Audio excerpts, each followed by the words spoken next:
శివుడు పూర్తిగా తెల్లగా ఉంటాడు, అమ్మవారు నల్లగా ఉంటుంది.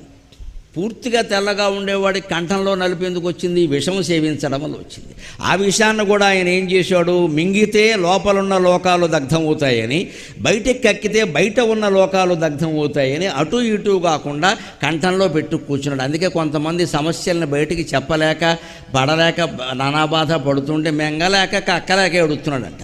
అందుకే శ్రీకంఠుడు ఎందుకయ్యాడు? లోకం కోసం ఆయన త్యాగం చేశాడు.